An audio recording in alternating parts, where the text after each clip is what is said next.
Hey folks, it is the Fighting Nerd and his co-host, Jolly Roger. And tonight we're going to do a knife review. We're going to tell you about the MTech Extreme MX8090. And overall, right off the bat, I'm going to tell you I was fairly impressed with this knife, the price that I paid for it. Right. First of all, it came with a fairly nice sheath. They call it tactical sheath, which is kind of an overused term. Everything is tactical today. I think if you look hard enough, you could probably find a tactical butter knife. But the sheath is MOLLE compatible and pretty well constructed. I don't have any real issues with it. When I got it, I just kind of wore it around for a little while. It's not the best thing. It's not the best sheath in the world, but it will do. And I don't have to tell you that you can pay top dollar for a knife and wind up with a kind of crappy sheath. I've seen it with really expensive knives. The knife is great, and you're really great, and you're thinking, okay, this is so cool, oh boy, oh boy, oh boy, oh boy. And you look at the sheath, and it falls apart almost from the weight of your gaze. But enough about that. Let's talk about the knife. Again, this is the MTech Extreme MX8090. Overall length is 13 inches. It has a 7-inch blade with a recurve and a drop point. The scales are G10 and they are 19 millimeters thick. When I first got this knife, this was my 4th MTech knife. I bought some just regular MTech knives. This is my first MTech Extreme knife, and I guess MTech Extreme is supposed to be a better brand, kind of an upgrade from regular MTechs. But two of the three other MTechs that I bought were okay. Talked about those in the previous video. I really hadn't got to mess around with this one too much. I got it about 2 months ago, I think, and hadn't really had time to go out and do anything with it. But this afternoon, I was able to go out and hit my training target with it a little bit, go out and practice with it a little bit. And it's just a fence post I have out there that I whack on with my knives every once in a while. I call it my war post. And I went at it for about a half an hour, and I went at it. Okay, we'll get this in frame. I'll get this whole in-frame thing down eventually with 8 angles of attack. You know, the asterisk from hell, I call it. 1, 2, 3, 4, 5, 6, 7, and 8. And I did the same thing with thrust. And so this tip got driven in there pretty hard because I was pretending I was fighting. I wasn't holding out. Now, I wasn't swinging with all my might. If your knife is sharp, you don't have to let the edge do the work. But this thing has been biting into a fence post and stabbing into a fence post. And you can't tell that I did any of that with it. I even had an old piece of, I think, a maple sapling. I think it was maple, but it was like a hard but rubbery type wood. And I chopped on it with that for a bit.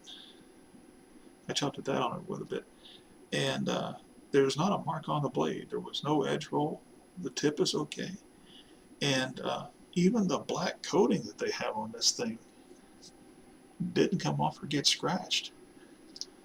I have a Gerber that had one of those titanium nitride coatings on it, and it started flaking after I opened a couple of boxes with that knife. So say what you will about MTech, this particular one seems to be pretty doggone durable.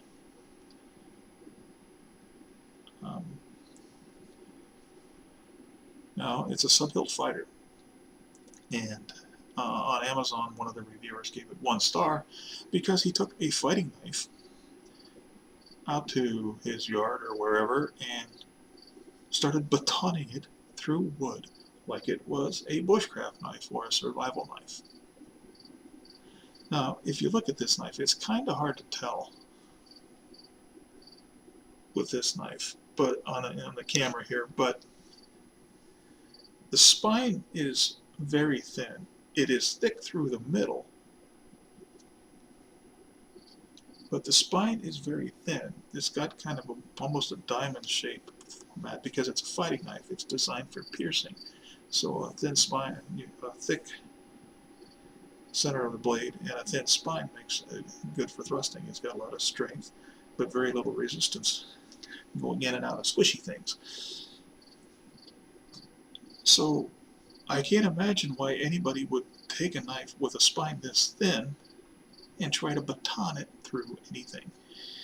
I mean, it wouldn't take much at all to take this out to a belt grinder and sharpen it so it's a double-edged knife. I'm not going to do that, but you could very easily. And what would happen if you started batoning through the wood? This spine would start chopping into whatever you were using as a baton. It's just not a bushcraft knife. It wasn't intended a bushcraft knife. So this guy goes out, starts batoning on it, and says it falls apart. And it is therefore a crappy knife. Fighting knife. It is a sub-hilt fighter. I've told you how much I like sub-hilts. It's got the sub-hilt. It is a fighting knife. You might be able to use this if you were a hunter to process a kill. It might get off as a kind of a light camp knife if you didn't do any prying with it. But it's not a crowbar and it's not a survival knife.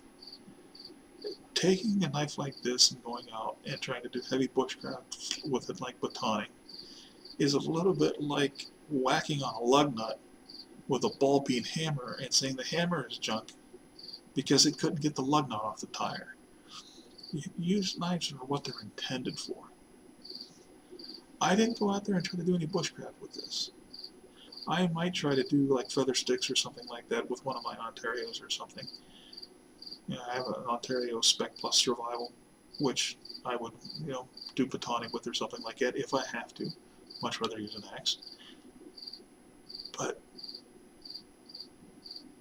he gave it one sort. Those are the kind of people that drive me crazy because they go out and they take a knife that's not designed for something, and they do it anyway, and they break it, and then it's not because they're stupid, it's because the knife is junk. So anyway, I went out there and practiced with it, tested it like it was a fighting knife, and it is going to be adequate for what I bought it for. I'm not going to go out and fight anybody, of course, unless I have no choice, and chances are if that happened, it wouldn't be this knife because I don't carry this knife every day. So it's going to, I'm going to practice with it, and it's going to be sitting in my display case. But if I had to carry this every day as a matter of a personal protection knife, I wouldn't have a problem with it. It held up swimmingly. Now, having said that, I like this knife, and I do. There are some things that I could change about it. I think that the corners of the handle scales, the sides of the handle scales, this area right through here, could be more rounded. That would make it more comfortable in the hand. And the same could be said of the edges of the guard and the sub-hilt. If they were more rounded, they probably wouldn't bite in. I tried this out there with the saber grip and the handshake grip and the hammer grip. That is saber thumb on top, handshake thumb at the side, hammer grip straight up and down, and reverse grip, Norman Bates.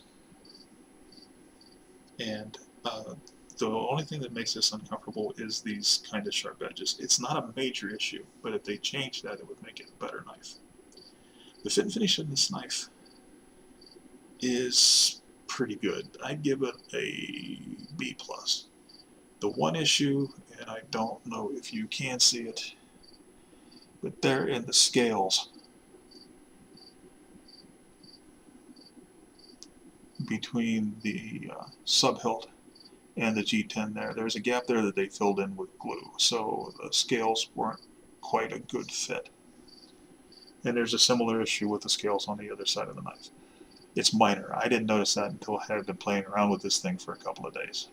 Just sitting, watching TV and playing with it. Knife guys, you do it too. You sit there and watch TV and play with your knives. You know it. I know it. Right? But that is the only fit issue.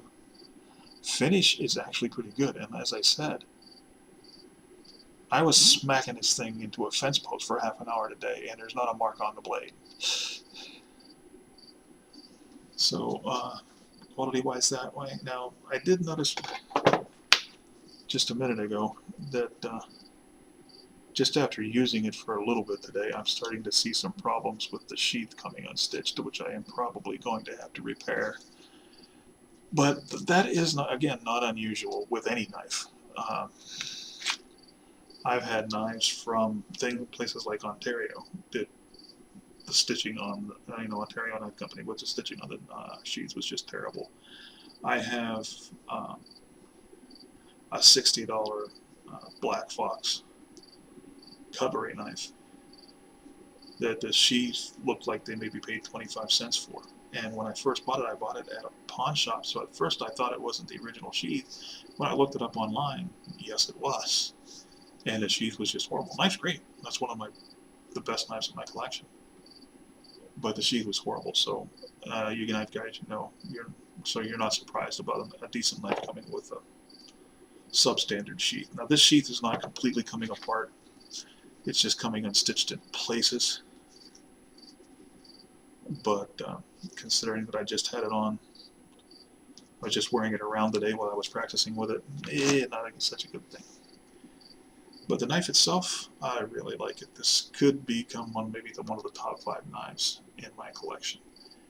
And the knife snobs out there, and I talked about the knife snobs in the previous video, they're saying, MTech, fighting nerd, how can you call yourself a knife guy and say MTech is one of your favorite knives in your collection? Because I'm not a knife snob. All I can tell you is what I've done with this knife, how it feels, and how it's held up so far. It doesn't show any signs that it's going to break if it's used for its intended purpose. I like the way it feels in my hand, I like the way it looks. So yeah, it's one of the ones that I am probably going to play with the most. One of my favorite knives. So that's about it. If I have a little extra coin to spend on my collection, and I see another MTech Extreme knife that strikes my fancy, that looks kind of cool, or maybe it's a style of knife I don't have in my collection, I would not hesitate to buy another MTech Extreme blade. So there you have it. The sheath could use a little work, but the knife is pretty good. But I do have to say, if MTech wanted to step up its game and really compete with the more well accepted, shall we say, cutlery companies, if they took this design and made it out of something like 1095 steel, or even D2 tool steel, they'd really have something. Are you listening, MTech? Make your knives out of really cool stuff. This is a 440C blade, and it's a decent 440C. And again, people who are into knives know that any steel, whether it's 5160 or Oz 8 or D2 or whatever, they're not all created equal. The numbers of steel and those types of steels have to do a lot with the amount of chromium and carbon and different metals in the alloy. But so much has to do with the heat treat and the forging process. So not all 5160 steels are equal, not all Oz 8 steels are equal, and not all 440C steels are equal. But I have to say, this seems like pretty decent steel. As I said, smacking it up against a fence post for a while, and I didn't get any edge roll. Now, full disclosure here, I wasn't going to sharpen it after I did my testing today, because it came pretty doggone sharp out of the box. It came shaving sharp out of the box. And I wasn't going to sharpen it after it, just so I could show you the results of that test, because right now I don't have the equipment to film outside working on that. But full confession, I forgot. I am kind of compulsive about sharp knives. So every time I use a knife, the first chance I get out my little rod knife sharpener. I run it through 10 or 12 times to keep the edge sharp. So I never pick up a dull knife. It's as I said, it's a little compulsive thing with me. So I did after I smacked my war post for half an hour or so. I did come in here and run it through my sharpener, just out of force of habit. But got a little ripping there, but that's probably me. It does, if you do things right, it'll come out. But I'm not doing things right, am I? There we go. There's nice clean cut. So it was decently sharp out of the box, and there was no appreciable edge loss after striking the war post. So I like it. I wouldn't mind having another one. If you're looking for a fighting knife for personal protection and you live in an area that you can carry something this size legally, then for a self-protection knife, this is not a bad deal. I think it's $27 on Amazon now. Of course, after I bought it, that's when they lowered the price, because that's how they always is. They know. They say the fighting nerds bought this. Now we can lower the price. But if you are looking for a personal protection knife and you want to carry a knife this large and you're able to do it legally in your area, I wouldn't have any problem performing self-protection with this knife. It's a good solid fighting knife, but remember, it's a fighting knife. It's not a bushcraft knife. You try to do bushcrafty things with it, you probably will break it. You try to throw it, you probably will break it. It's a fighting knife, not a throwing knife. You can get away with maybe first get it throwing it a couple of times, because we all want to do that. But it's not really what it's for. You keep throwing this at something that's going to break. But other than that, I don't think you can really go wrong with this. Okay, remember, draw your knives only in just purpose, and sheathe them only with honor. This is the Fighting Nerd. Goodbye.